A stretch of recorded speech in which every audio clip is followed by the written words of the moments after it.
Have you ever been gaming or working online classes and your internet service constantly gets interrupted? First Nations Fiber is about to ensure that just won't happen again. Get ready for high speed at a new level. Click on fnfiber.com and sign up today. First Nations Fiber, empowering people through connectivity. Happy spring, everybody, and welcome to this month's episode of The Beading Table with your host, Degoryakwa Stand Up, and myself, Leith Makiwa. As you heard in the intro, it's spring today. We have a little bit of already hot controversy here at the table because, as Margaret likes to say, it's not the 21st yet. It's bullshit. It is bullshit. You can't change the equinox halfway through my life. And I've always known it on the 21st. So to me, it's tomorrow. But NASA says it's today. They're dumb. Nah. And I was telling them earlier, well, Degoryakwa and our producer, that on the leap year, it is on March 19th. So there'll be uproar in the next 4 years when we come back to that situation. I think it's like that thing where it just adds a day or something, you know, like the same thing. I don't know what it is. Because there's a leap year, like because a day is added every 4 years because it's a quarter of the day or something like that. So I think maybe that's the reason why. To us, we always knew it as the 21st because my mother is December 21st. So she was the change of that. But I don't think that one changes. I think it's only the summer. Yeah, it's dumb. I mean, sorry, the spring. The spring. Because then my brother also is September 21st, which is now, isn't that the fall one? No.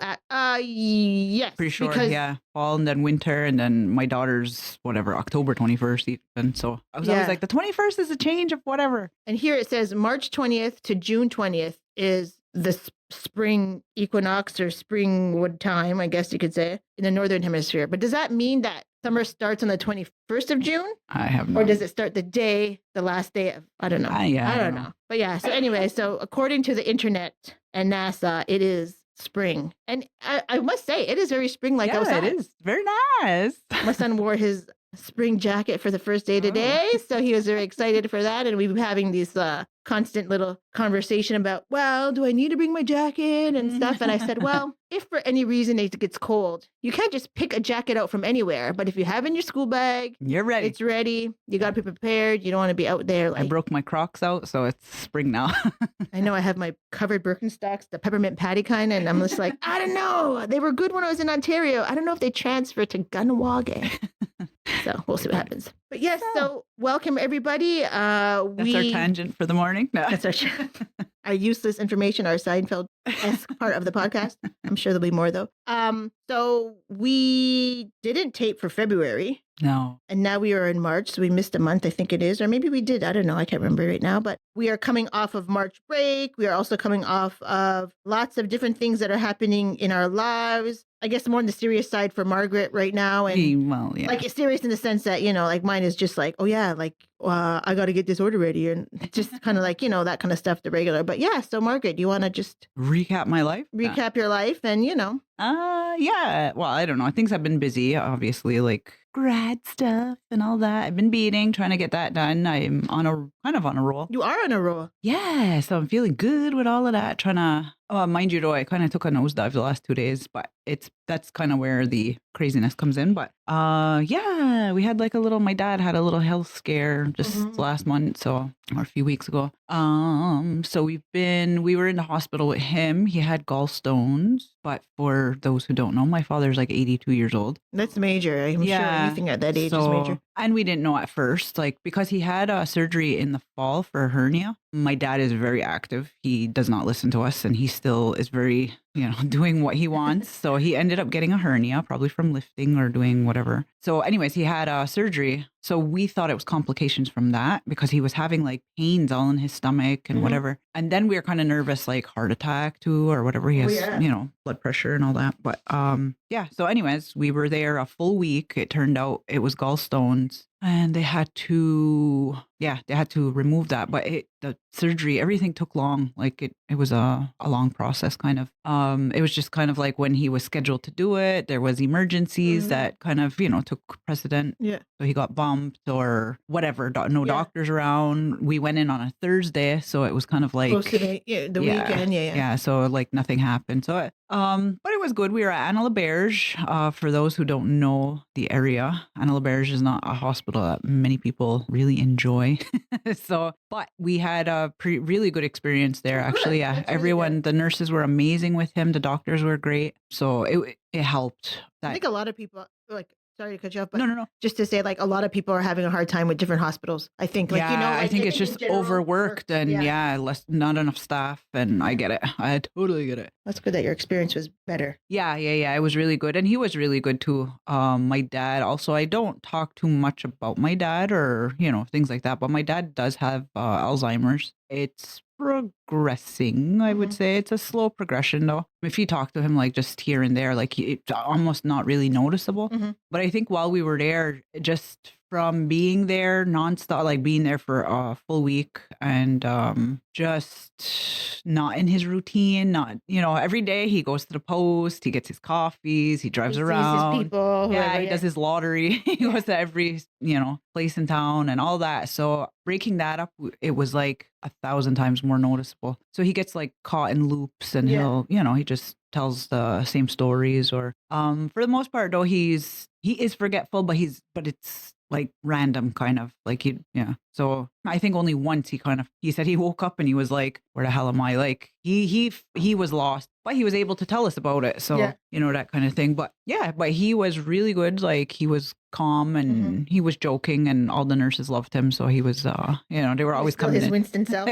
Yeah. So they were all hanging out with him. So so we're still waiting. There's like there was a few little things that came from that whole ordeal. So he had to go for more testing and more things. So we're just waiting. Like my stepmother's been, it's a lot. It's a lot on caregivers and she's the primary caregiver for him. So she's been all over Montreal bringing him to appointments and things like that. So he needs follow-ups for different things that came from different scans and things like that. So we're just waiting for more information. And then he wasn't feeling that great yesterday. So it's things are up and down. So it's a lot. It's a lot. Like when your parents get older. I think we talked about that last month. I think. Yeah.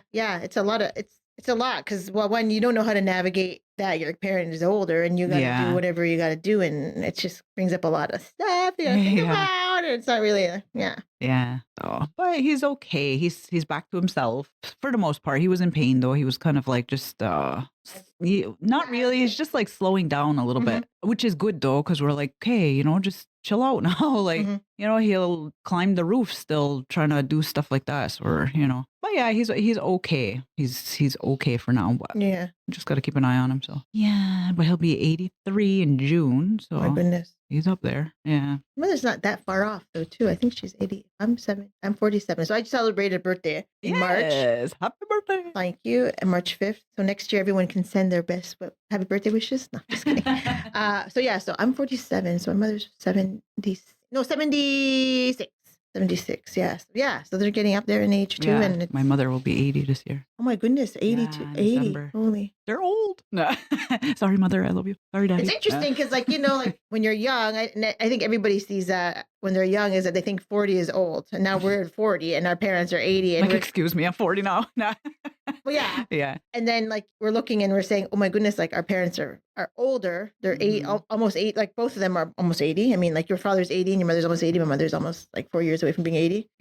And it's just like they don't seem like they're old. Like they're older when you say 80, but they don't seem old. Yeah. Well, oh my God, it was like because we're getting old and we're just getting as finical and nitpicky and set in our ways like everybody else does. Like, my dad, all of a sudden, though, I noticed aged. Like he didn't look his age, but I think this whole ordeal too, though. Like while he was in the hospital, he lost a lot of weight. Like he couldn't eat because every other day we didn't know if he was having surgery. So he was literally eating like soup every other day. So he dropped about 15 pounds. In the week. Yeah, and I was like, holy shit, he looks like my grandfather now. Like he looks like little old man. And my dad was big. My dad's, he's still like, Yeah, he's like 6 foot, 6'1" kind of thing. And he was always like bigger, So I'm like, I'm like, oh, you're like a little old man. Like, what the hell? So, but it's now I'm starting to see that difference, like he's starting to change a little bit. So I'm like, my mom still to me doesn't look her age, she's 79. She doesn't look it. She looks like maybe she's like late Yeah, 60s, yeah, early yeah, 70s. yeah. Like, yeah, she's hopefully I get that gene. No. Yeah. But yeah. So that's been our stuff, and then just other health things. Greg was having like a little bit of stuff going on too. So, and it was all at the same time. So it was just Compiling.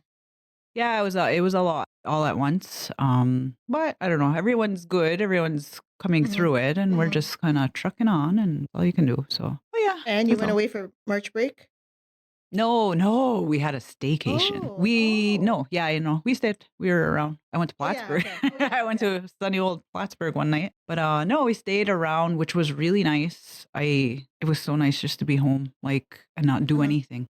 I found well, I already talked about California, Mhm. but I found that like kind of stressful, I guess, because it was like Christmas and then going yeah. away, and I didn't feel like I got any Mhm. rest, basically. So yeah, this we did nothing. We just bummed around. Really, it was lovely. But we're going away in Oh, April. that's right. You're going to a wedding.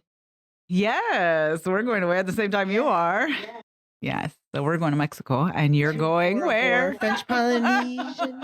I want to be there. Yeah. It was interesting because, like, well, okay, so many people don't know, I don't think, and I think I maybe alluded to it sometimes during the podcast, but I suffer from a very, I even hate talking about it, from a very rare disease. I'm not sure if it's autoimmune. I can't necessarily, I was going to look it up today because I wanted to talk about it, but it's a hereditary thing that I contracted, that I inherited from my father's family. And many of my cousins and my aunts and my uncles have this skin condition. It's called Haley. And what it is a condition that is aggravated by sweat, friction, obesity, heat, that kind of stuff. And I think for many years, I didn't have any like symptoms or anything, whatever. But then as I believe my third child going into my fourth child, my hormones started changing and my body started changing in terms of like the hormone levels and being hot and sweaty and not all that kind of stuff. And I noticed, and so what does this basically like say? What would be the easiest way to say? I'll just say.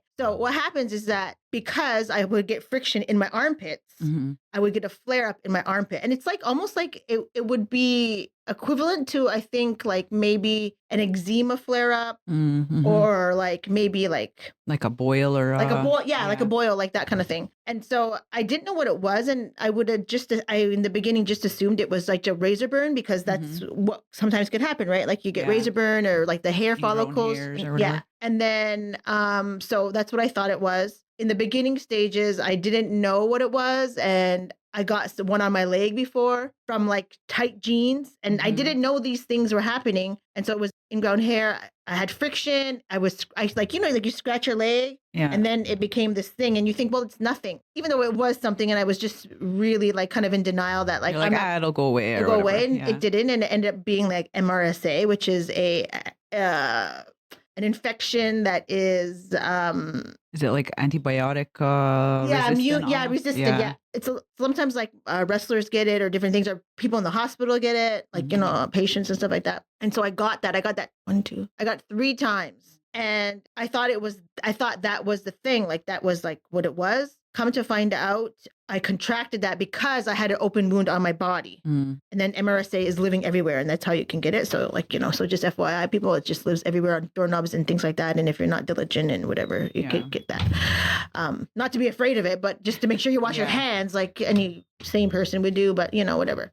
But sometimes when you have an itch, you just scratch, and you don't. You don't think of like those major things. So just FYI. So anyway, so that's what would happen. And it would happen also at stressful times. And I was just like, well, it's just stress. I'll just try to keep my stress level down or whatever. I won't scratch or all these other things. So then I had a very, very, very bad flare up about 5 years ago, I want to say, where it was like maddening. Like I thought I was losing my mind. I kind of went into depression because it happens during the summer a lot of times because, well, the heat, friction, that kind of stuff. And so I had a really hard time, and I was visiting my mother, and I was like, oh my God, I can't stand this. So I went and I went to see a dermatologist there, and just like a walk-in kind of thing, and gave me a prescription, whatever. And then it seemed kind to go away, also keeping in mind that when I do beadwork, I'm doing a lot during the summer, and my armpits, I'm moving my arms, and it's friction. And if you're not cautious, and now I know like ways to prevent different things from happening. But if you're not aware and you have like seams on you that are even regular seams like on a t-shirt, then they can rub against your skin and create this thing. And it only takes one time. Like, that's how crazy it is. So anyway, so whatever, like fast track past that. And it was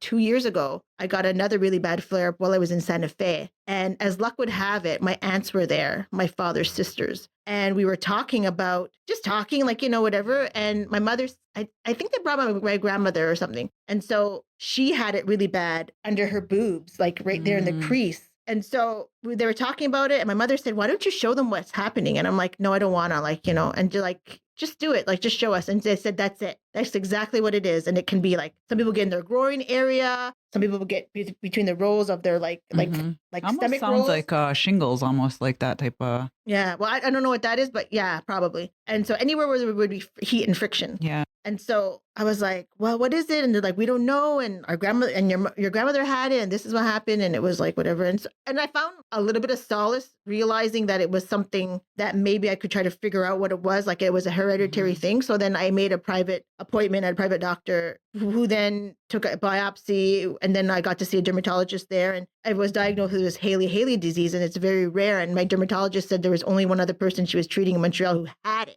Oh my God. And so it's a hereditary disease. And one of the things they say is that you have to like limit your sugar intake. You have to not get obese. You have to reduce your stress. And it's aggravated by heat. So I was like, oh my God, like, what am I going to do? And so I got medication and it's an uncurable ailment or whatever. And the only thing you can do is like take preventive measures to like dress properly, keep yourself ventilated in the sense like have air conditioning and all this kind of stuff, which is fine. Like, but like the summer, you're sweating, right? Like if you go outside, you're sweating. Yeah. The humidity here is different kind of heat, kind of stuff like that. And so I often like bead in the summer and I often get a flare up in the summer because that's what it is. But I'm trying to stay inside because I don't want to go outside. So I kind of limit it. So now I'm going on this trip to Bora Bora. And also like one of the things is I say like not to gain weight, but in order to like lose weight kind of. You got to sweat. Yeah. And so I'm and I bought like a walking thing, like a walking pad, and I used it for a week straight. And then I was like,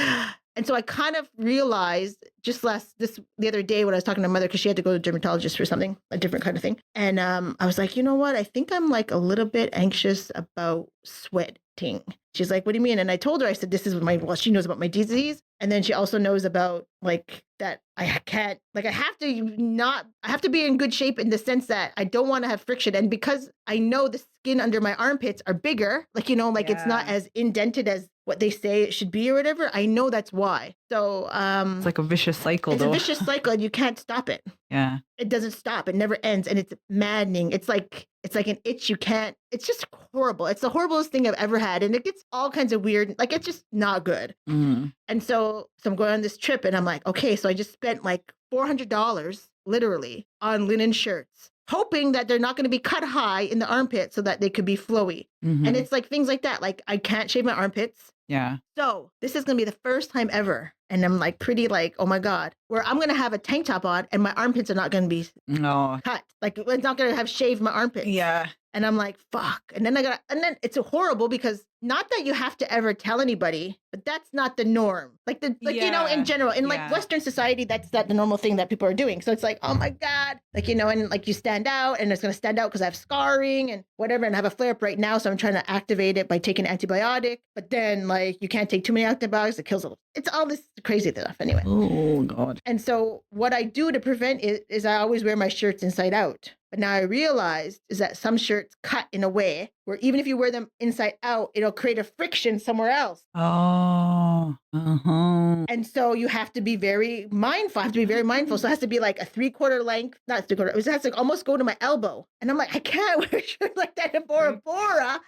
So it's just a little like all kinds of crazy things going on. And then like I don't shave my legs because I'm afraid of razor burn. Well, I'm afraid of ingrown hairs. So usually I pluck because I don't often have to. Oh my God. But I can just pull them out with my fingers too, like the hair on my legs. Like oh my God, it's like, oh my God, that's a lot. Though. But the idea is that you don't want ingrown hair. But so in order to stop that, you have to not wear tight clothes. You have to not shave. Like you have to be unless you get laser. But even then, you have hair on your body for a reason. It protects the skin too. Like it's like and like some people, hopefully there's nobody out there who suffers from this kind of thing. But I know there's a lot of different people who suffer from skin ailments like eczema, psoriasis, all these other things, and it's not fun, and I think we don't talk about them often because like our skin is what people see, and you don't want to be like that kind of stuff, and so so that's kind of where I'm like going, and I'm just like I don't want to I want to go, and that's one of the reasons why I didn't go Hawaii, because I had a flare up at the time, huge flare up, and I was like I can't go, it's gonna be crazy, the heat. Oh my god! So this is my life, and it's just like and you can't put a Band-Aid on it. Yeah, because if you need it open. Well, no, because if you put a Band-Aid, it rips the skin off from somewhere else. And then creates more. It creates more. And what happened this week is I had a shirt on, and you can buy these things. I used to use like panty liners to keep my shirt dry. Oh yeah. Because if I'm a sweater, and that's what happened is when I started sweating, like when my body changed, I started sweating more, and that's when I started getting this friction heat catastrophe thing. And so there's these things you can buy online where they're like shaped almost like a big egg, and there's like a seam in the middle kind of, and you can stick them on your shirt. In your armpit so that it collects sweat. But it also helps me sometimes because then it's not as wet there, and so there's not as friction. No, yeah, it's not all rubbing and... But the other day I used one and I didn't realize it was stuck to my arm. And the adhesive isn't as bad as a Band-Aid, but it's sticky enough to like stick onto a shirt, which not a lot of things do. And so when I took it off, because I realized I ripped the skin off, so I was like, like please. So I have this thing on my arm now from that. I'm just like, fuck. And thankfully it's under my armpits is where it is. Yeah. But like I said, I have to be very cautious because I could see and like if it went under my arm, like under this, under the boobs, line. Yeah, my bra line, and so it's just like, so there's a lot of people in my family who have it, uncles and stuff like that, and it's just like one of those things where you don't realize. Like, I mean, that's like I think important. One of the maybe the number one things I would say is that like get to know your family medical history. Yeah, because I never knew that this was something, and and it only starts like. Online, it said it starts like when people are 30 years old. Okay. So it's nothing like when they were young. And like my mother too, like when she was older, I think maybe around that time too, she became allergic to the sun. Oh yeah, my grandmother had that too. And so that kind of stuff. So it's like, I mean. I kind of used to get that. Like I used to get like blister, like little tiny on my skin if I'm in the sun too long. Oh, kind of thing. Yeah. It stopped though, thank God. But all different things. Oh. Yeah, so that's why. So I'm looking at trying to get air conditioning for my house, but I don't have central air. I just have, not central air. I don't have one of those big units. I just have a wall unit. Yeah. So like it was like maddening. Sometimes it was crazy because you can walk around with your arms on your hips.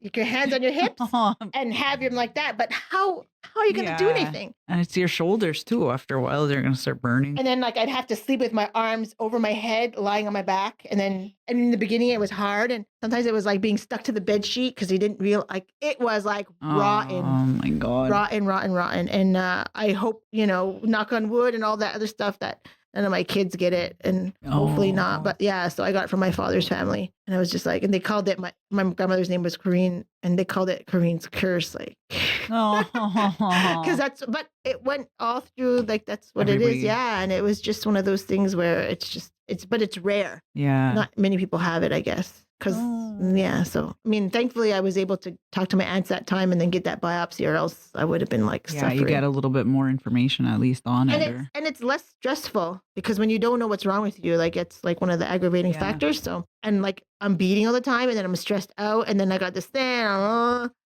Vicious cycle. It's a vicious cycle. So I did buy something that maybe will stop me from sweating when I go. But that's not good too because your body's supposed to sweat. But I'm like, I can sweat out every other pore but my armpits. I don't care. I'm lathering this stuff on and hope it's just going to dry me out there. Yeah. I don't know. We'll see. But hopefully your trip is good and it's not Yeah, I mean, like aside from that, like we had somebody come into the shop yesterday and they said it was beautiful and all this stuff. So, but it was hot, like it is like very close to the equator. And so,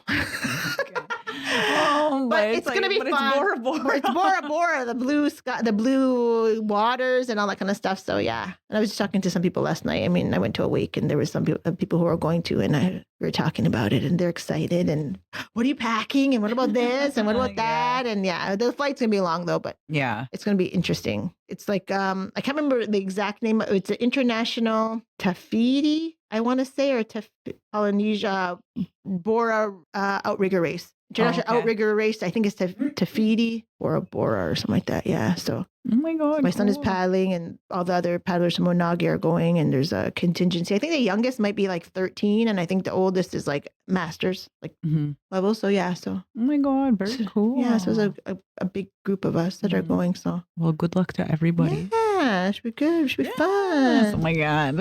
And your trip, you're going to, you said, We are going to Mexico. and that's your first time in Mexico or no? Yes, first time in Mexico. We are going for a friend's wedding. Mhm. They are getting married.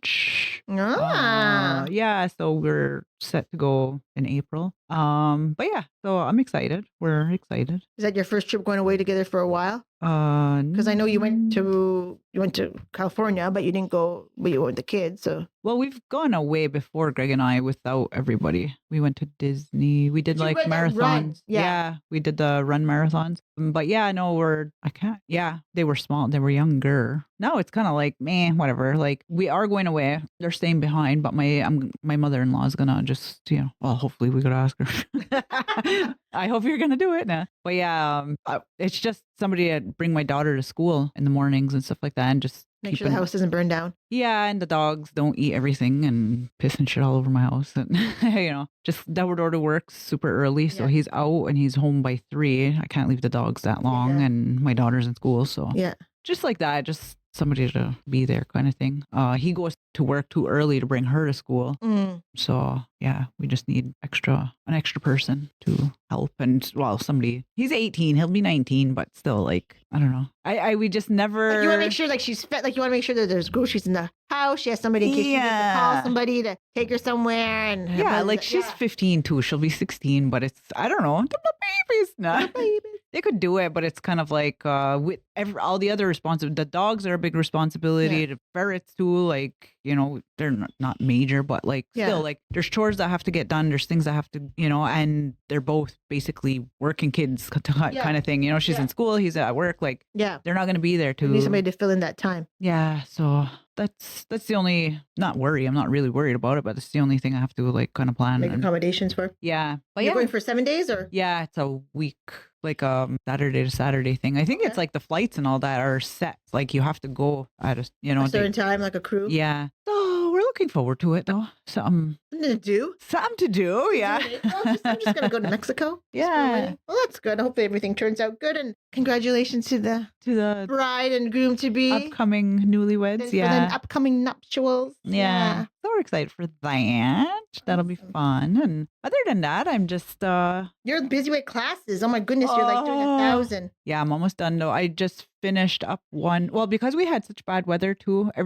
March kind of like really threw me off. Mm-hmm. I was supposed to come home from California and then like just chill, and I was going to take a break from classes. And this did not happen. It got even crazier. February, I had some things booked, but then with my dad being sick and then the weather too, like we had all those storms and stuff like that. I had a lot of things scheduled on those days, and I postponed a lot of things. So everything got moved to March. So this month, I've literally been living at the store like Monday to Thursday, some Fridays. Mm-hmm. I've been teaching at night. I work Wednesday to Friday. Yeah. Although Megan has been like, I'm like, hey, can you work? She's like, for sure, Yeah. So she's been a major help. So she's been there taking days, like just because it's a lot. Like if I'm going there, I'm 12 to 9. Yeah. I'm working and on top of it, I'm still prepping. Like for whatever it is. Yeah. Do I have to pick up the materials, or I gotta paint, like make the demo? Yeah, do all of that or whatever. So it's been crazy. It's been really, really busy. And I had a class that was supposed to be done in February, but like I said, we had to push it. So they just finished up. I had a class with KCS, their staff. Oh, good. So that was fun. That was a Monday night group. And then they finished, and I started another Monday night class. Everything has been moccasins. Everyone's been doing that. I just kept it the same this year. I did have a yoke class too at one point. Yeah. So I did 4. Oh my God, that's a lot. I did 4 classes because I did. It's like, say if you said from like March to March, you mean? Or you mean? Yeah, I had 3 moccasin classes and 1 yoke class since I think November. Since November of 2024? Yeah. Holy smokes. So it's been. That's a lot of classes. Yeah, I'm burnt. I'm pretty burnt. The classes have been good. They've been fun. There's always like different learning styles that you have to adapt for that. And I don't know because I don't always know people. Like, so when they come in, you learn different people's learning styles, and sometimes people need more one-on-one. Yeah. Or more visuals, more whatever. So it's accommodating for that, and I don't mind like being a teacher before I have that training and things like that. But it is tiring after a while. It's tiring, with all the prep too. So yeah, I have one more Wednesday night class next week, and then I'm done my Wednesday night classes, and I just have one Monday night after that, and then they'll be finishing up. So that's before June they finish, right? May. They're done in May. I think early May. That'll be the end of their class. And then you're doing another one, or you're saying no? No. I think I don't know if I'm gonna be doing any more maybe this year. Like even in the fall, I may not do anything. I'll see how I feel then. But yeah, I'm tired. I'm tired, and the nice weather's coming and people don't want to be in class. No, definitely like learning that whole thing now, like being at the store for, I don't know, we couldn't count yesterday. Yeah, we couldn't. I don't know. 7 years maybe? 7-ish. This year will be 7 years. Yeah. So just learning like the whole, everything, the routine of it all. Like nobody wants to be doing anything in the summer. Like nobody wants to be sitting inside and beading. Except me. Yeah.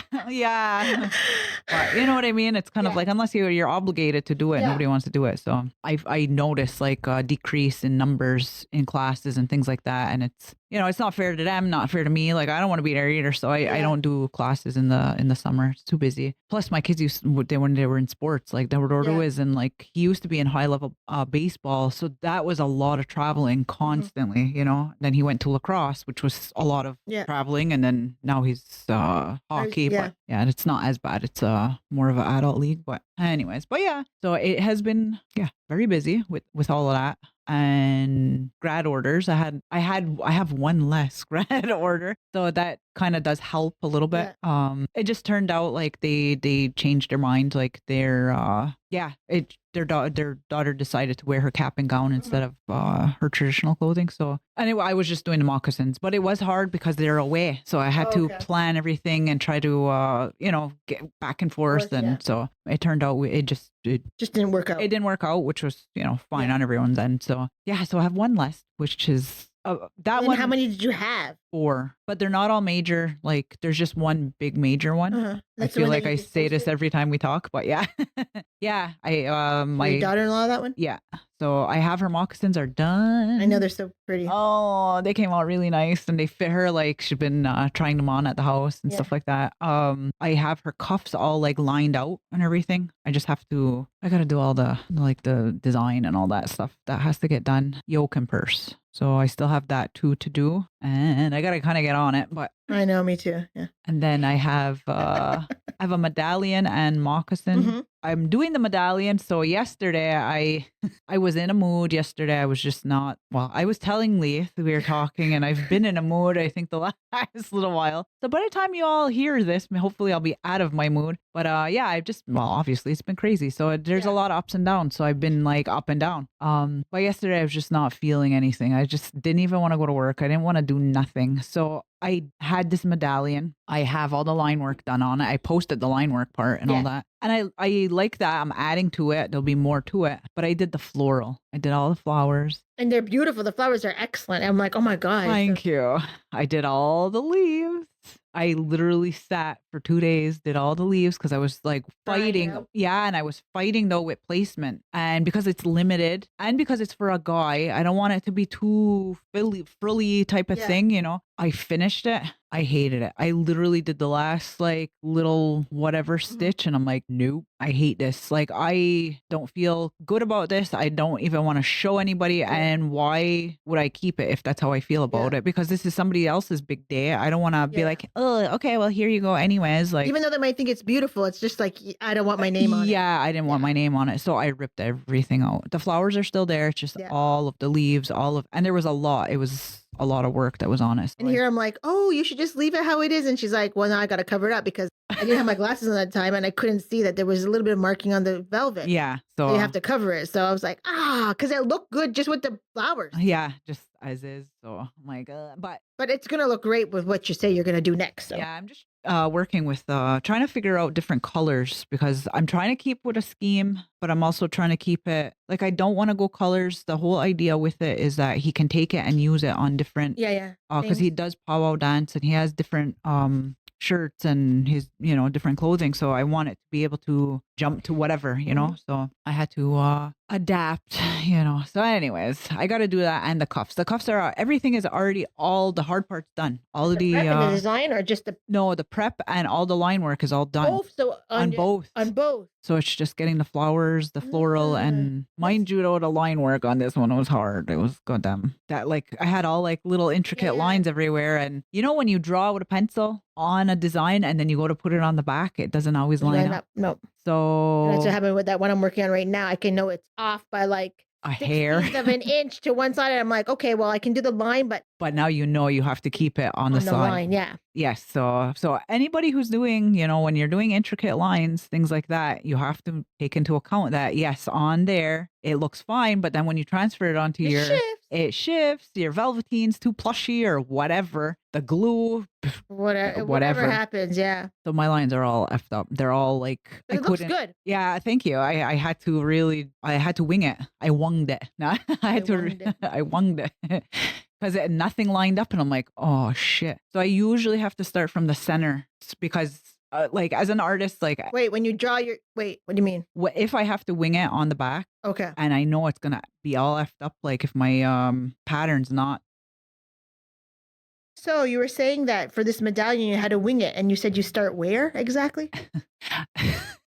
I have Okay, so I'm gonna cut this part out because it's kind of funny, but what happens is sometimes we're just too hot for the little machine that helps us record, and it heats up and we have to pause. So sometimes you might, hopefully, I mean, I know our production guy does awesome, our producer does an awesome job, and you might not hear where we have to cut. And it's all seamless. It's seamless, and it's wonderful. So I was saying, like, I'm going to write the last thing that you said down, and I'm going to say, where do you start? And then Smarty Pants over there is like red as a tomato, laughing her head off. So because it's so dumb, it's so weird. Anyways, so yeah.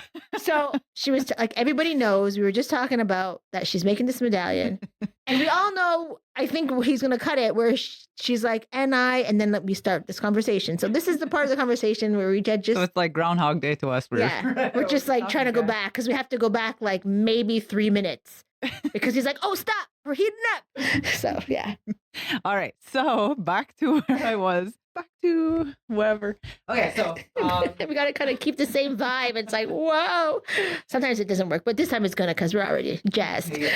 So I have to start in the center and work your way out when your pattern doesn't. Yes, because years ago I was at, I don't know, whatever. It's an artist thing too. Like, so when you're painting, when you're doing any type of art, our eye, the viewer's eye automatically goes to the center of your piece. Always. That's whatever, for whatever reason, our minds or whatever is drawn to that. So if anywhere is going to be effed up, you want it on the outside. Not on the center. Yes. So anytime you're doing something, your center should always be the part that's really on because that's what everyone's going to see first. Okay. And that's kind of what's going to draw you in and whatever. So if it's all fugly, that's going to be fugly. So that's what they'll see first. Oh, okay. So I always kept that in mind. So every time I do any of my stuff, I always make sure like you start at the center. Yeah, the centers are always on point. Well, I try to make sure everything's on point, but like if anything is going to end up kind of slightly off, it's going to be the ends, And I think even in that medallion, there is slight differences and whatever, but because I really made sure the centers are all on, you kind of end up not seeing it after a while. Yeah. So that's a little trick. So yeah, that's what I had to do though, because my lines were so off and I was like, I had to really, and then it's just bead count after that. Because now I'm like, okay, my lines are off. Now I just have to make sure all my bead count is the same because then it keeps it looking more uniform and things like that. So, but yeah, so I have that I have to work on and I do. I guess I'm assuming you have line work on your cuffs too? Yeah, that's what it was. The line work that I did on the medallion. Now I'm like, do I want to do it on the cuffs? You want them to match, but it was a lot of work. And I'm like, and you don't really care for and I love line work, but I have a question for you because I just realized this when you're talking about the center. I was like, maybe we should do the same thing. When you have a line and you're beading it, yes, Where do you start? I start at the end. I start at the center. Do you? I start at the center and then I work one way and then I go the other opposite way. For me, so the reason I don't is because I find because I'm not going back through that first line. What do you mean? So back through? say I do my 6 beads and I'm coming back through to 3 to Yeah. go through. So there's like wait, does that make sense? I don't know. So you just like to there's go from left to right? I mean, no, there's like 3. I find like my start lines where I start may not always be straight. straight. Oh. So for me, if I'm starting in the center and exactly what I just said, Yeah. if I start in the center, it might slightly be off. And then now I'm trying to bridge them together later on to start back there and go the other way. Oh, no, because what I do is I start one way and I go left or whatever, and then I go the next way and then I go the opposite way. Yeah, but that's what I mean. Like, so Really? if I did it to me, I feel like mine wouldn't, they might be off. Like, Really? because I find like my straighter parts are usually the runs now, like later on as I'm going. As you're going. Yeah, Okay, I not my see. start Okay, bases. Yeah. Okay, I see what you mean. So if I started that in the center, I'm probably going to be off somewhere slightly. Or my beads are, you know how when you're doing it, sometimes your beads sit like this. Yeah. You can't see what I'm doing, but there's like It's like almost like a brick on top of each other. like a exactly, little bit yeah. overhang. They shift a little bit. So I usually try not to have that happen in my line work. So yeah, if I did it halfway, I'd probably see that for me, or I would feel like everything would be off. I don't know. Yeah, so I start end to end. That's how I do it. Yeah, I always go from the center one way and then I go the other way. Yeah. And I always try to go further. When I first start, I always try to start like in the center of the line, but not necessarily in the direct center. Like I always go shift more to the left because I usually bead from left. Wait, how do I hit it? I go from the left to the right. Yeah. And so I want a longer run my regular way. And then when not my regular way, my more, I don't know, standard way. I just want to have a longer run. Mm-hmm. And then I want a shorter run when I go the opposite direction. I don't want to have to make it so long because I don't really like going that way. Doing more. Yeah, it's the same thing like when I attach my cuffs. I always do it to center. Mm-hmm. But I always go left to right first. But then I hate going right to left. So sometimes now I try to go from the center and go right to left first. Mm-hmm. So I get that over with and then I can do what I like best. It's just this was like mind things you do, right? To get things like. It is, yeah. Like even for me too when I do it, because like say if I'm doing a cuff where it's like squared off, like the bottom part at least, I started doing like I do like a long run along the bottom of like the flat work. Yeah. And then I don't just continue it going up. I end it and then go the opposite direction. No. Like I'll do one line like this and then I start the other line here, but none of that. Like when I end it in the corners there, it doesn't connect to the next line. It's just a straight. It's 2 lines. Yeah. It's like rather than like kind of curves if you don't. Yeah. Exactly. So I start it that way you don't get it because it rounds. Your string's going to pull it and it rounds it off. Yeah. So I don't. So I sit it over. But I sometimes like I guess psychotic. So I need everything to look the same. So like, you know, when you're going around now, say I'm going up a scallop or something. Yeah. Where it ends, the other side now has to also look the same. Like, so they both have to, you know what I mean? Where the end and the start have to be the same. So if it's like this here on the scallop, sorry, you can't see what I'm doing, but she's making like a 90-degree angle basically. Yeah. With her fingers. Like that. So this side now has to be like that too. Yeah. So I have to make sure everything looks. So you're going in from one direction and going in the other direction. You're not making a continuous round the top. No, everything. For me, because I feel like it gives it like a cleaner cut, you know, other than, because if you just continue, it rounds it. Yeah, totally rounds unless that's what I want, unless I want it to look rounded, you know, but these ones are more masculine too. And you want sharp corners. Yeah, I want sharp corners and I find it looks cleaner too. So even on the cuffs, oh my Lord, my daughter-in-law's cuffs they're scalloped. So that one, you don't totally notice it now. Everyone's going to go look, but you will probably see it now. But it curved on me different. But there's no way to get around it. No, because, the only way the second one I figured it out and I was like, son of a bitch. Oh my God, you shouldn't. You should just kept doing the same way. It's still, you could still see it. It's still slightly, but it's kind of like if you want it to round and be perfect like that, I had to come up more this way. And then this one met that way. Because what was happening, it looked more like a wave on one side. It was like, it wasn't as round. It kind of like tethered out a little bit. And then the other one was more rounded. So it was like this. Oh, a little bit okay. kind of thing. I'm sorry. We need visuals, but Maybe one anyways. day we'll have a video. Yeah, I'm doing all hand gestures. I know you can't see it, but anyway, so one is a little bit more flat, and then the Yeah. other side is like nice and round, and it ends a little flatter and then round, and then so Okay. it's kind of like that. And I'm like, I can't do nothing about it. I couldn't change it until the second, and then I was like, oh, I see it. It was Where just did you start then? Did you start at the top or did you start at the like? How did you do it? I had to. Well, the first one you start at the top to start the curve, Yeah. like the drop. Like you go down the slope and you go up. Yeah, so there you start it, but to curve it, you have to make sure you're coming more straight up.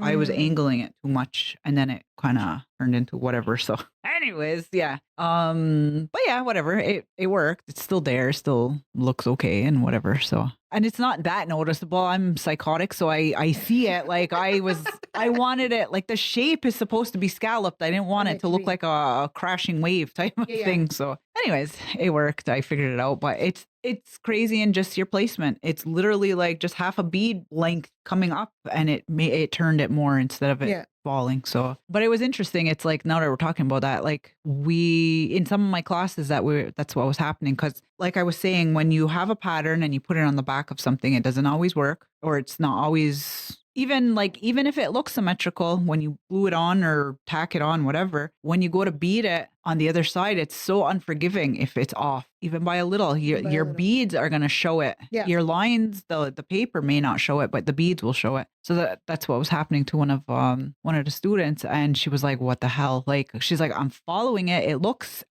uniform on the back at what she was following, but on the front, you could see the major difference in kind of like the excess around, like the gap." That's why it's so important. Like I had a class in August, and I said, if you're going to cut, you cut inside the line. Yeah. Don't cut on the outside of the line because you're adding like a 16th of an inch, and that's one of the things you have to make sure. This was like just because of it was just the lineup, everything, like, and then the velveteen, you have to, it makes it bigger. So extra. So she had to wing it. She had to, and that was her first time because she was doing the lines more. She's following all her lines. So now it was like, you could see just like where the problem was. I was like, that looks like your problem, but your problem was really like four rows back. I said, because that slight turn that happened four jumps back is where the problem was. I said, because she was only going to take it out here. I'm like, you have to backtrack like even more because I can already see where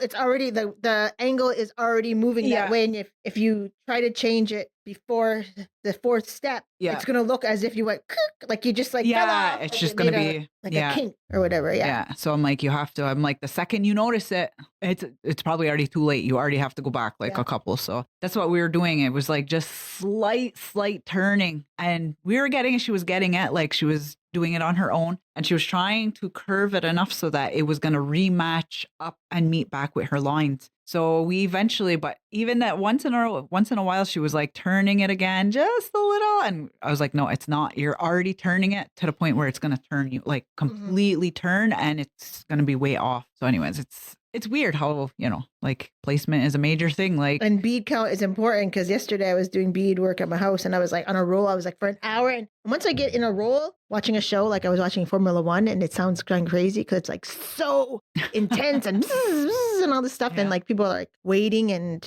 to win whatever. And there's like a crash and all this stuff and whatever. It's high intensity. I find it's higher intensity when you first watch it. The second time around is I kind of know already. But so I was doing it, and I was like, I'm going to put like 7 beads here, or I'm going to do like this 6 beads or something, just haphazardly, just going like, I'm on a roll. And then I saw it, and I was like, and it was only the end, because it's like, this is no big deal. Like, so I was like, is that your straight, like the flat? One of my straight lines. And I was like, it's okay, whatever. So then I get to the shop, and I had to take it out because I was like, there's no way. Can see it. Because I can see one bead is going down. Yeah, like it pulls. It pulls. And that also depends on the thickness of your thread. Because if your thread is thin, and the hole is set, like say your thread is like for a 00, and the beads you're using are size 15 or whatever, or even size 11, the ability for the bead to move while on the thread is higher because the thread doesn't take as much room up inside the bead hole. Yeah. And so it'll shift. So I was like, so that wasn't my problem though. My problem is that I had too many darn beads on, and I was like, I'm just going to go through the last 4 but then that's still too much room for what I wanted to get the precise line. So I should have did 5. I usually do 5. I was pushing it to 6 and it was okay,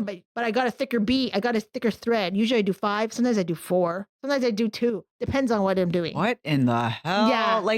Like flat stitch, you're doing 5, 4? Sometimes I'm doing 4. Sometimes I'm doing 2. Fuck, I'm doing 8 sometimes. Sometimes I'm doing, it depends on like what I'm doing. Yeah. And what I want it to look like, and depend on the curve, because the less beads you have, the better curve you get. If you have too many beads, you'll get a kink in your curve kind of thing. Like, Yeah. you Oh have to no, really, definitely curves. I'm doing 4. Like Yeah. if there's any sharp turns or whatever, I'm reducing like major. I tend to don't like to do 5 because I don't you like the third? like the odd number. I don't like the Yeah. like I always 6 go to 3. me is like That because you're 3 and 3. that's too much. Like so, I tried to do 7 and I did it, and then I said, like I said, there was that little bit of like a shift, like kind of what you're Yeah. talking about with there. And so even though I sewed on the exact line, because there was a shift in the bead, it just looked like the line just went up a little bit, and I was just like, so I just took it off, and thankfully, because I was beading on the same spot, I just made it thing. I just used 5 beads instead of 6 or 7 or whatever it was, and it fixed it up. But Depends like how yeah. I'm feeling. I 8 beads, I kind of, in and mine, then you go back, but 4. I'm not consistent either though. So like if you really look at my stuff, you can't really tell how many Yeah. beads because I'm constantly like, I'll do 6, I'll do 7, 8. Sometimes it works and sometimes it doesn't. Yeah, Like, you there's know, times I'll do 9. Like, but that one is only I would do that for like my kid.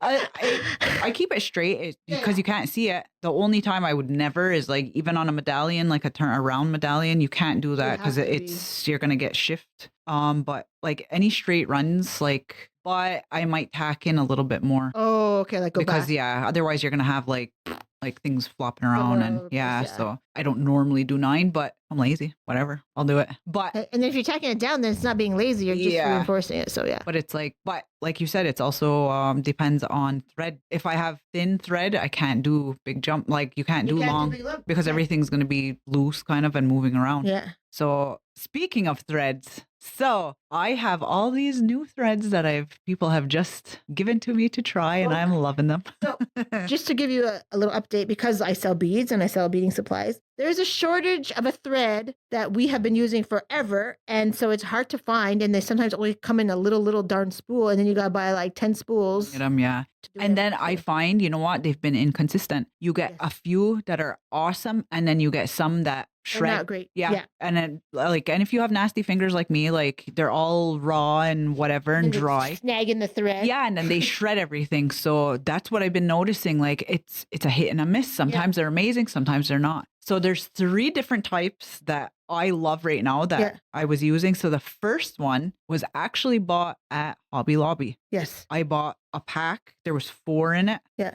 There was a thicker one. I'm not too into the super thick anymore. I don't like it when What is it's that one? like, I want to say I don't think it was a D, but it's like an equivalent to a D. Like Hobby Lobby didn't have like, This, yeah. or maybe it did. Maybe it was a D Okay. and then like A's or I don't know. Because I double up my thread. So now Yes. if you're working with a It's really super, thick, yeah. it was 2 and it's like, Sometimes you're trying to get through a small needle and that thick is, it's just Yeah. a pain in the ass. Yeah. so I kind of don't love it. Yeah. To me, an A is too thin though. Like a B is good. Like I like when you double it up, whatever. But also A B or a D? a B I like Okay. more. But it also depends on the brand because sometimes they're thicker, thinner, whatever. Sometimes they're coated too. Yeah.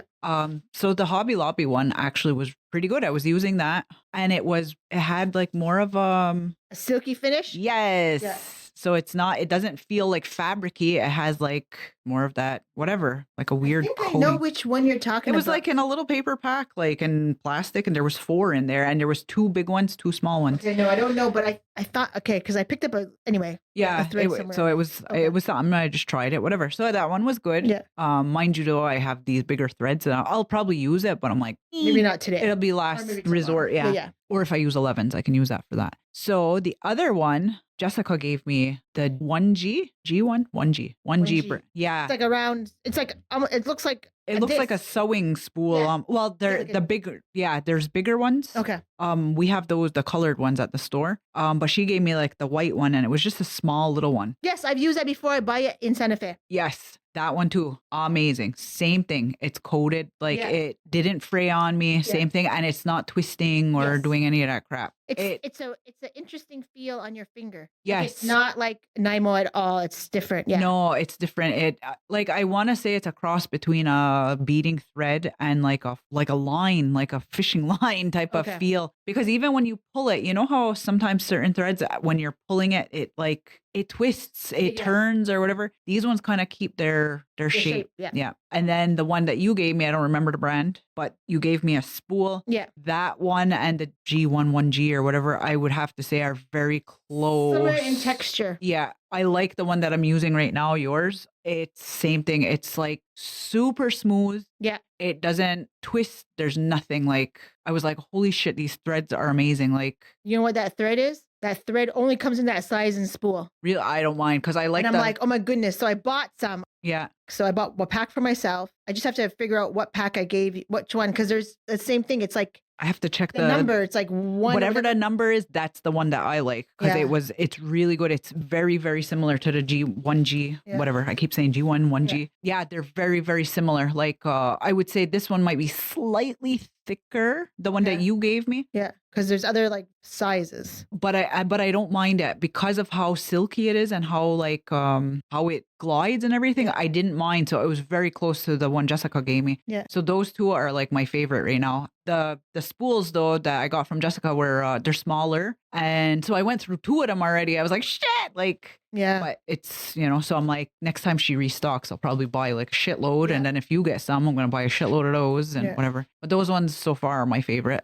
Yeah, they have like not fire line, but they're like kind of like, they feel fishing. They're not clear. They're white. They're white, but they're silky-ish. Yeah, they have like a weird, it almost feels like a coating or like a nylon weird, I don't know. Anyways, they're amazing. I know it's not tow thread, but I can't remember what thread it is. Yeah. Can't remember. I'll have right to now, but look it's at not that thing. G-line. Because I looked to find G-line and I was like, I don't want, because me, I'm one of those people, I don't want to carry the same thing that she carries just because Yeah. I try to keep it different. Because, some people, like you said, like some people still like Nymo, some people like this. Or, Yeah, some preference, people have variety. To do Yeah. whatever. So if that's a good one, then I'll buy some for the Yeah, store. those ones are good. So both, and it really does help, like, because now same thing. Like if you are both buying the same thing, and if it's all out of stock, then we're all Then screwed. we're all screwed. Yeah. So it's good to keep, because then we can go back and forth and buy those, because those are right now my my biggest thing. Because forever I was using the Nymo, and like we were saying before, it varies. Even in the bigger spools, I always found the bigger spools, actually I didn't like the quality of the big spools. Nobody likes it. It's different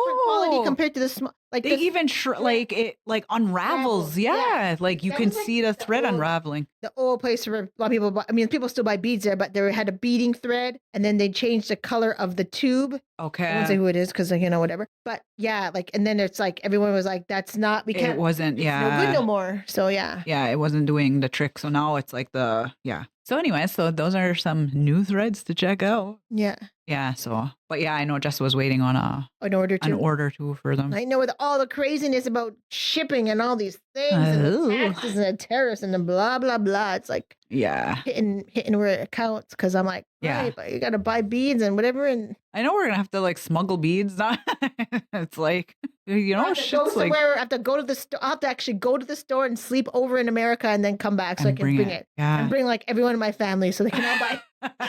Everyone buy 20 bags. Yeah, because I it's think it's like $800 worth you can bring in Canadian. So we got cut off again. Thanks, Ursula Howie. No. Just kidding. Our thing went down again. So He's we're like, back. surprise, surprise.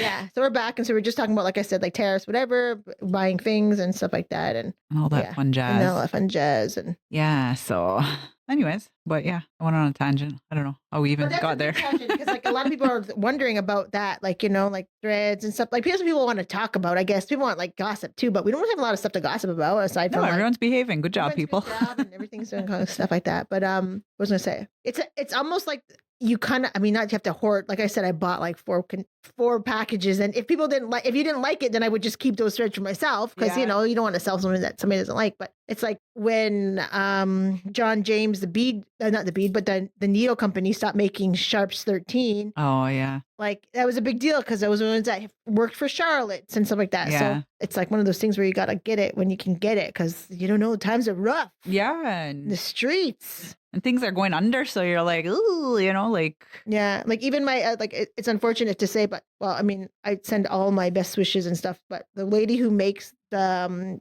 thread conditioner, her husband was like under the weather or different things were happening and stuff like that, and she was having some things, and so I had reached out because some people were wondering like, oh, can I get some more of the thread conditioner? And I was like, yeah, sure. And that's what she said. I said, don't worry about it. Like when you get a chance, like it's not a super priority. Like your family's health is more important or whatever. So yeah. So even that, like people have things going on. They can be on top of it. Some people are asking about beads. Hey, you got 3,000 American to shell out for me so I can buy my stock, and that's how much it costs. And to restock, it costs a lot of money, and then it's sitting there because you don't like that color. Yeah, like that color now. I know they're like, if we can sell out one more big roll, then I will buy new beads. There's still a lot of beads in there, and it's just because you don't like what you see. Yeah, and I'm like, understandable. There's like a lot of shit in there though, because and it's usually the same colors that everyone buys. Always the same ones. Like people come in and restock their whatever, So just in case of a rainy day, I might need 5 vials of this, or not really 5, but Well, I'm like, I like this color. Let me get 3 of them. Then they sit there forever. I'm like, stupid ass. Yeah. But you never know. But I'm trying to venture out. I'm trying to do different things. I'm so excited for after grad season because I'm making my own damn moccasins. That is on my table for after I'm done grad. My goal is to finish grad by May. Because I don't want to be doing anything in June and I don't want to be stressed for May. Probably realistically, I'll be mid-May. But I want it to be like May 1st, I'm done, but probably not. But that's my goal anyways, is trying to get it done. I'm looking at my timeline though. I'm away already in April, so that's a big chunk. So. I know. But there's a lot of us are away, so it kind of cancels us out. Like I'm going away for 10 days, so we'll all be away together and we'll all be at the same spot. I just have to get get my ass in gear. But that's my goal though, is to make my own pair of moccasins this year. I've been saying it for 5 years now. Awesome. And it's... No, that was another thing, because I'm very particular, but I'm like, just do it. Like, what the hell's wrong with Exactly. That's what I said. I was like, I could just slap another vamp on it, so that's what I'm going to do. Yeah. But I'm excited now. So I'm like, oh, yay. Awesome. I want to do that. Awesome. So new projects for the new year. So all of that. And so we didn't talk about the perimenopause or menopause, but we'll talk about maybe next. We can talk about. We'll go fast. No.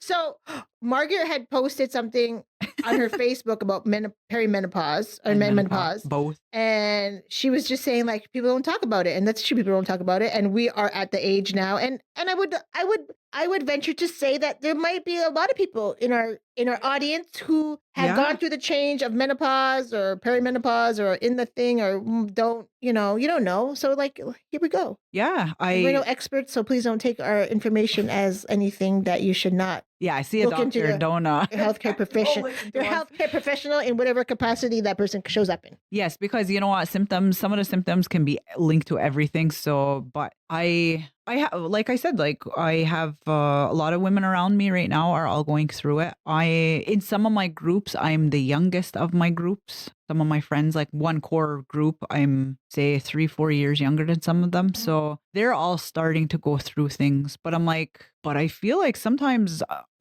that's you. Yeah, I'm I feel like I'm also starting maybe perimenopause, or there's different things happening, and then it's so often people will dismiss it and say well, you're too young. So I'm okay, cool.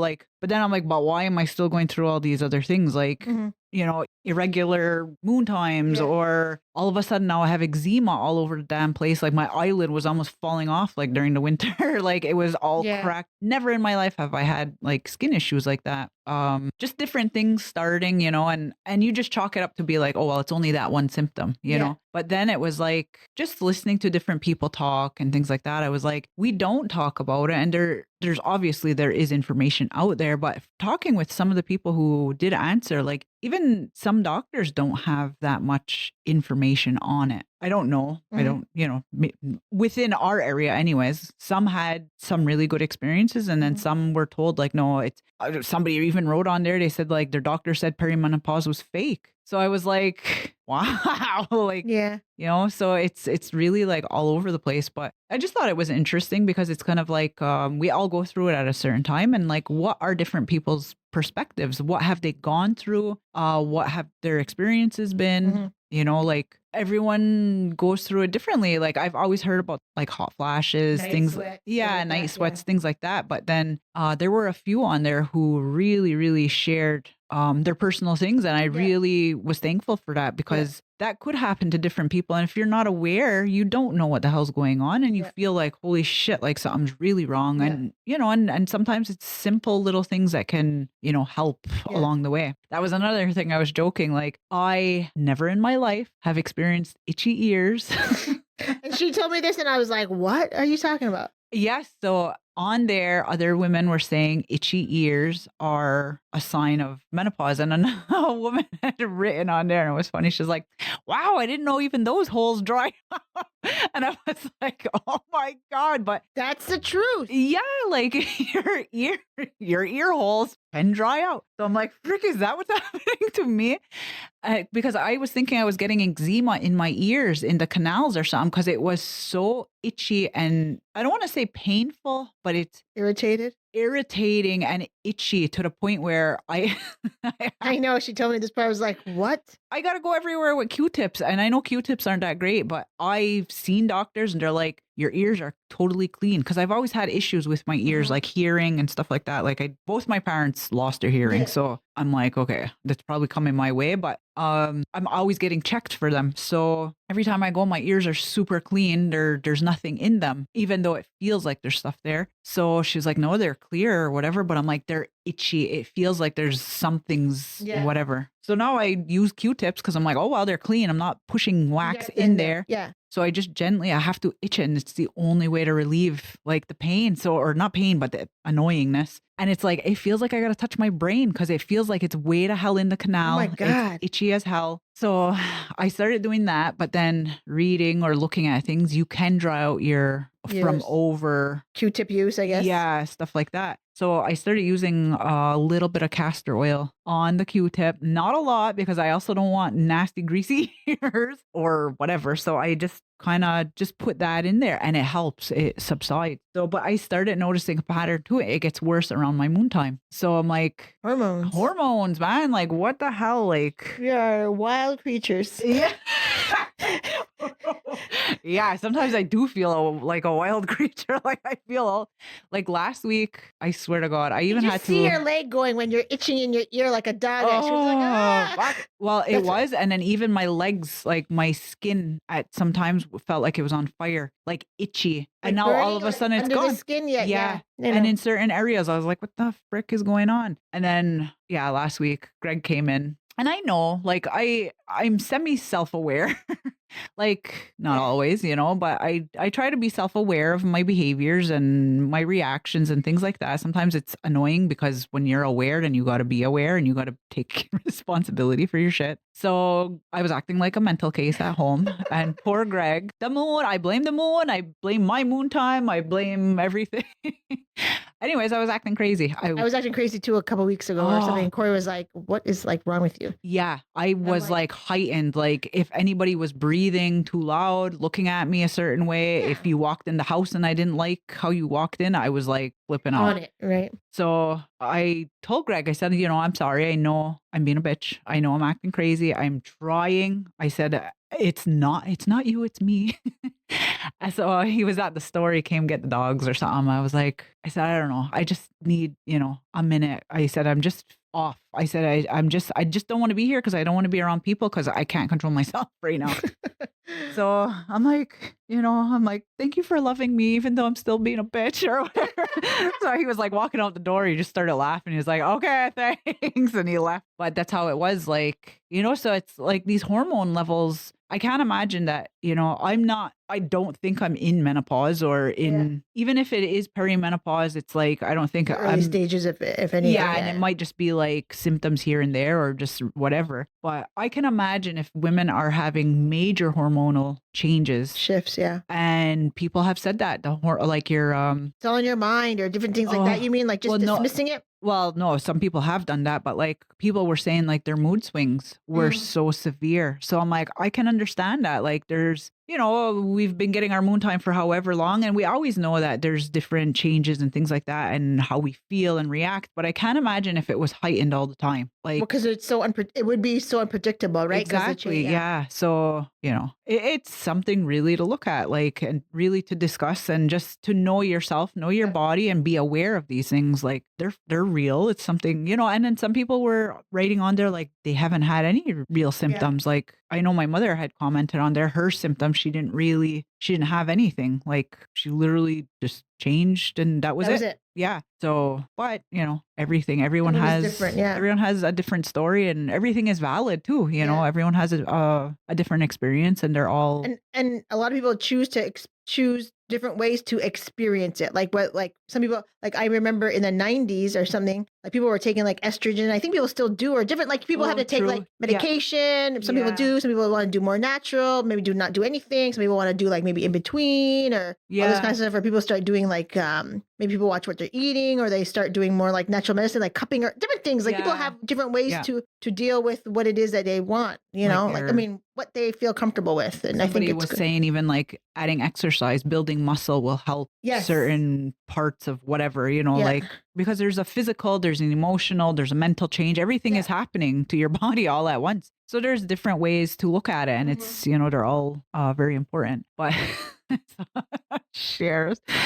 We had a class, and we were taught, that's where this all stemmed from, because we were talking about it in a class. Yeah. And it was a range of women, different ages. Some were a lot younger, not necessarily there yet, like maybe in their, late 20s, early 30s. Most of us, though, are my age and older. So the topic came up, everyone was talking about it. And one girl, I'm not going to say names. Of course not. She was like, I had seen like, it was kind of like a documentary type of thing. Like, she was like, so now I'm like being tested, your anatomy, whatever. I'm not talking like scientific, like. Yes. Here we go. So here we go. I'm waiting for our producer to look at us like, what are you got me into, and what are we talking about? And now we're talking, now he's really listening. So she was saying at birth, like your little flaps that we all go. She's like, they grow, like you're not born with it. It eventually, the hormones grow, whatever. And she's like, so the guy's talking on there, and he's like, sometimes when you have menopause or whatever, like the estrogen or the hormones that create that growth, it stops. So she's like, they go away? So they go away. And we're like, so we started, of course, now we're all being dumb, right? Yeah. So everyone's like, so what? They just fall off? Like, where the hell did they go? Or do they shrivel up? Like, what the frick? Like, so that was our joke. So now I'm like, well, if they just fall off, now I have all these different stitches because I was teaching them different sewing techniques. So we're like, so you could just do a blanket stitch, or you could do a whip stitch. I put them back on. So I didn't know. And just yesterday. Did you look it up? No, I didn't look it up. I'm like, I don't, if it happens, I guess it'll happen. But I don't think they just like fall off like a fucking lizard tail type of thing. Snake's shedding its skin. Yeah. So, but somebody just tagged me. One of my cousins just tagged me in this other thing too. And that's what it was. It was that. It was talking about that. So I tagged the other girl who talked about it in our class. So we were laughing about it, but it really is something that happens, or it doesn't happen to everybody, I guess. But it's one of the, something could happen like that. But it's something that could happen that, so we were just like, wow, like this is freaking wild. Surprise. So you might find a surprise now. Yeah, so this is all crazy shit. But these people don't talk about that, No, you don't know. And who the hell, like, and I can imagine you don't know, and like you're very aware of yourself down there, and all of a sudden one day you wake up and it's not gone. Like, what the fuck? So anyways. So these are probably laughing their heads off right now. And I'm sorry to all the men probably listening. They need to know too, like if that's what your wife is going through, you gotta know, like she's not. Yeah. She has she loves you. She's not trying to kill you. She doesn't. And like a lot of people joke about it, all that kind of stuff, but it's real. Like it's real stuff. It's real, and it's not something to be dismissed or to not. And in these cases, of course, we like to make light of things, but it's real things that happen, and it's, laughter helps us to get through it. It's one of the best medicines. Yeah. So, but it was my group chat too, not too long ago. Somebody had posted a like a list of symptoms. But some of the symptoms can be, like I said, they can link to anything. It's like, oh, well, I don't know, I had a cough. Like, like that could be for Yeah, anything. because the MD kind of thing on the internet. But is it was just crazy. like some of the things like that could show up in menopause or perimenopause or whatever. And the list on there was like, they were all like, oh my God, I had 9. And they're kind of like already starting, they're going into it. And I was like, what the F? I had like 11 of these signs this month. I was like, holy shit, So it's real. And talking with on that thread, I really, really have to say thank you to those women who shared, because it was very enlightening to see that some of them started even at 38. There was somebody who shared on there who started at 38, who went through a full change during that time, So when somebody says like, you're too young if you're not, like, your body, you have to be aware of your body and the changes that, differences. You're the only one that's living in there. So it's kind of like, you do have to advocate for yourself after a while too. Like I was surprised to see somebody comment to say that their doctor said it's, like that they believe it's fake, like that it's perimenopause. And I'm like, and it's somebody that's younger too. So of course they're not, and it's hard. Sometimes you have a doctor who's young, who hasn't gone through it too. So they may not know. Or maybe their clientele is a different kind of way or whatever, or maybe they haven't seen enough patients to do that. Just don't have experience maybe sometimes. Yeah. So, but anyways, it was very interesting to read all the comments and, some were very detailed and things like that. And it was really, it was awesome that some people really like opened up and really explained like a lot of their symptoms and, different things that they've gone through. So, so that was interesting. And it was something I, like to continue hearing from people and different things and whatever. Yeah. All the fun stuff. All the fun of growing older. Yeah. Living life. Living life. We'll just say living life, yes. But I think, I guess that's kind of where our conversation dried up. So. God. And we'll be ready and lube for next with different time. We're a gross gals. Gross gals. Talking about skin ailments. We're talking about menopause, pills, all this stuff. Mental health. But like that's what Beading Table is. It's talking about stuff that's going on, and that's what kind of going on in our lives. And it's not just all. I mean, there's some times for jokes and having fun and stuff like that too. But sometimes like people are really going through it, and sometimes using that time to like go and hang out with your girls to do beading, and then maybe you're not beading, maybe you're just telling stories or just trying to have somewhere to be sane is what you need. So hopefully we're able to offer that to some of our listeners today. I'm sure we have some good laughs and, just be aware of your surroundings and your and yourself. So everybody for listening, and we will talk to you again. Doodles.